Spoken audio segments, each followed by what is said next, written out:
Emperor be good, I'm tired. With Keith giving his performance, I have at least some time before I have to get back to announcing duties. Some time in my office on my couch will do wonders for. Game Master Ravajati, may I have a few moments of your time? It's urgent. Of course it's urgent. I swiped a hand slowly over my face and turned. Of course, researcher Ka-El Rim. We can speak in my office. Kalrim bowed in accord, and we proceeded to my office. She was the senior researcher for the humans, and she looked like she'd been publicly flogged for a week, a sentiment I shared. These games had gone on longer than any previous, as befit the increased number of species, and it showed no signs of ending anytime soon. Kalrim, in charge of the human species, had been given the worst of the assignments, as the humans kept changing tracks between cooperating and rebelling against the games, the rules, just everything. She had a datapad with her, setting up some sort of presentation on her lower hands, while she observed the formalities of invitation with her upper hands. Whatever this was about, it was not likely to take the promised moments. We entered my office on the ship, and I took a seat at my desk, motioning her to a seat across from me. Now, researcher Kal Rim, what may I help you with? She bowed again and brought up a screen from her datapad that hung in the air behind for me to be able to see. As you know, Game Master, following standard protocols, I have been in observation of both the humans in the game and the humans of Earth since before the games began. I am realizing now that we have made vast miscalculations of humans. I felt a bit of annoyance, but kept my Game Master's face on, as was my duty. A point that I am becoming steadily more aware of, researcher Kalrim. Keith and survivor Val have been quite trying. She took a moment to take a breath and stepped. Yes, but I do not refer directly to survivor Keith and survivor Valerie, but humans as a whole. We have been, to put it more directly, wildly off on all speculations of their species. Her slight emphasis caught me.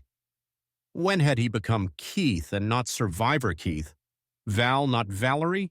It was not a small thing in Kathrall society. To refer to one another so intimately as to shorten their names or to drop titles was simply not done outside of immediate family and lifelong friends, and even then, only in privacy, not in public.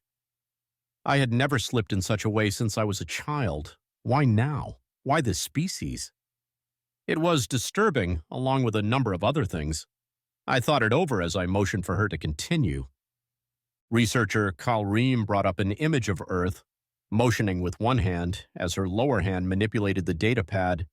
The humans were the last species that we took for the games, and having been given the demographics we were looking for, the orders from the Games Council laid out that we were looking for species that could survive the games, that were native to similar biomes and climates. When we searched Earth, we found this region, which the humans called the Pacific Northwest. What we did not look into was the biomes and climates of the rest of Earth, simply assuming that the humans of Earth were centered here, in what we knew to be the best area for living and growing species able to survive on the chosen world. My eyes closed as I internalized the statement. Emperor's grace, how bad did this get? I held up a hand.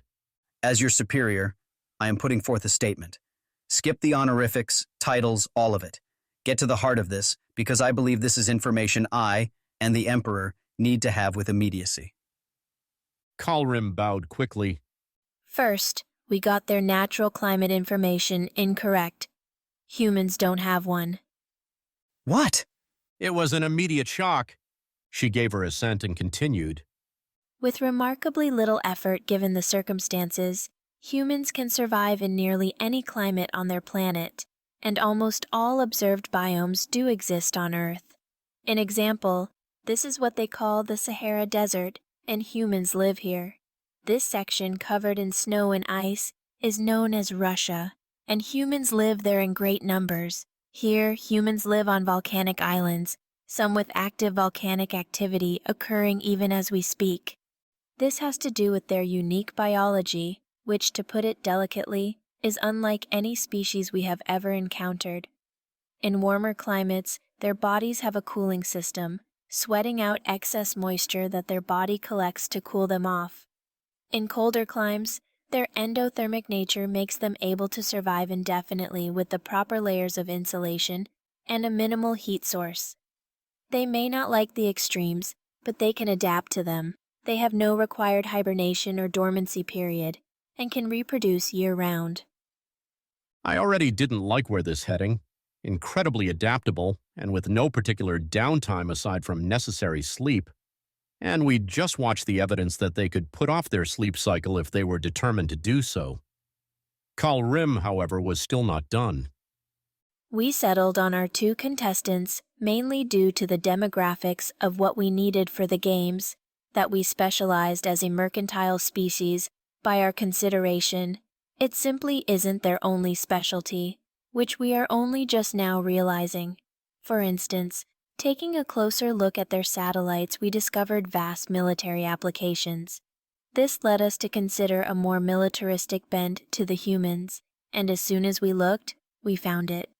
They are specialized in military per the guidelines established. Emperor be good. These were just the minor oddments of humanity, not even getting to the core of the matter, and it already sounded like the information was made up. I could tell by her expression that Kal-Rim had worse news to deliver, and in the next moments she would deliver news I was fully unready for. And then there is the matter of this adrenaline that they have utilized. It secretes into the bloodstream from a gland present in all humans, as far as our researchers have been able to ascertain, both from the competitors and the reactions of human viewers of the games. It acts like a next-generation battle stim that we would give to our most elite troops, and it is present in humans naturally. The effects that we have registered thus far are as follows: increased strength, endurance, agility, hand-to-eye coordination, sensory perception, pain tolerance, and speed. It is how the humans managed to run for the first full hour of the games, and they were not traveling at their full speed according to sensors. They were simply maintaining a speed that they knew they could maintain while traveling through unfamiliar terrain. We currently cannot speculate as to the limits of this strength and endurance, since neither of our human contestants have managed to reach this theoretical limit for their bodies. This is not, however, the only chemical that is released. Along with adrenaline, it releases endorphins, which cause joy in humans. They aren't simply better, but get happier about it as they push themselves. I could not begin to explain to anyone how terrifying that news was as it was given. It was simply not possible, and I finally spoke to bridge a question. What possible reason could exist for this species to have redundancies like this? They're a species of merchants and warriors. Kal-Rim simply brought up a different image before going further. That is a different point, but an important failure on the part of our initial research teams. The humans do have a specialization, as all species do. It simply isn't what we understood it to be. We saw the amount of trade and communications of Earth, and this led us to conclude them as a mercantile species, prone to trade. In all truth and humility, it was Hoda of the Goal who finally showed me what I was missing. The humans are specialized as merchants by our consideration. It simply isn't their only speciality. For instance, taking a closer look at their satellites, we discovered military applications. This led us to consider a more militaristic bent to the humans, and as soon as we looked, we found it. I considered. In all likelihood, this wasn't so bad. So a dual specialization. Kal-Rim continued as if I had not spoken. Once we identified the military satellites from the communications ones, we then noted other satellites in orbit, as well as a rudimentary orbital space station, scientific in nature.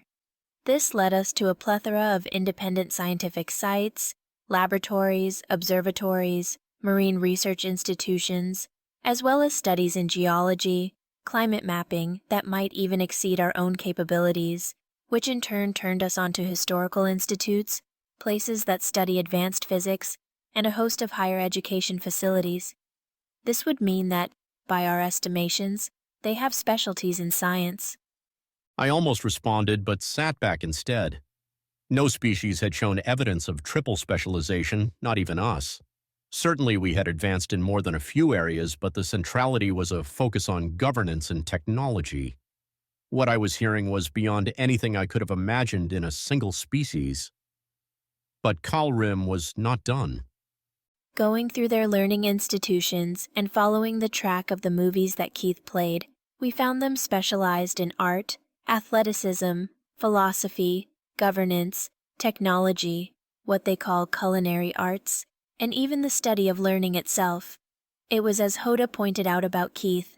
He was a farmer, a hunter, a soldier, a medic, and a singer.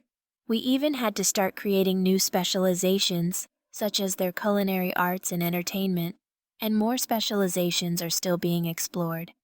The information on the datapad was immense, done with double-blind precision, with each team identifying and re-identifying the specializations. Carl Rim set down the datapad on my desk looking directly at me. We were unaware of all of this because it all masks a single specialty that we had never considered previously: adaptability.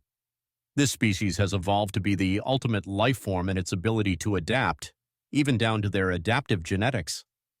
While they do have specialists, they are across the gamut of specializations rather than any focus track.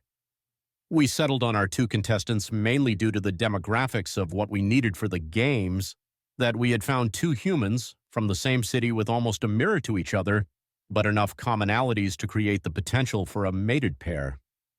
However, I went over the psychological profile testing data, and more than 98% of the humans passed the screening of their will and determination were they to be entered into the games with a 2-degree margin of error. In short, barring some direct mental or physical infirmity, the entire population of the world could be competitors. The highest species to score outside of humans in the entire history of the games rated only 15%. They're the flocks, and they won their games. As a final notation on the humans themselves, their immune systems are prodigious, far more capable than any species that we have heard of outside of them. Carl Rim and I both shuddered slightly before continuing. This is what is healing Keith's arm and ribs, and he will heal from his injuries, severe as they were. Even now, he should be in far greater pain than he is, but his immune system is actively deadening the pain that he feels, a sort of mental skip-over of information that his brain already has. It is my belief that the upcoming trials will fail, that Keith can overcome them far more easily than we understood him capable of, unless we radically increase the difficulty. If someone told me that the humans were a genetic experiment gone horribly right, I would only question why anyone would construct such a species. I had no idea what to say to any of this, just staring at the datapad on my desk. Carl Rim waited patiently, knowing that this was a lot of information before producing a second datapad. I studied the humans' biological data from the nanites we implanted in them, and they are both getting stronger since the start of the games. Incrementally, but they are getting stronger.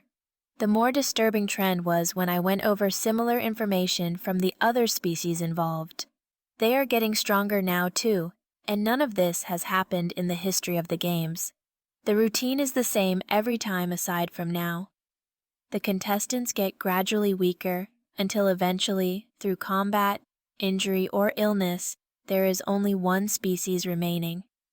The humans don't even realize they're doing it, but the longer the games continue, the stronger every involved species will continue to get as long as they are attached to the humans.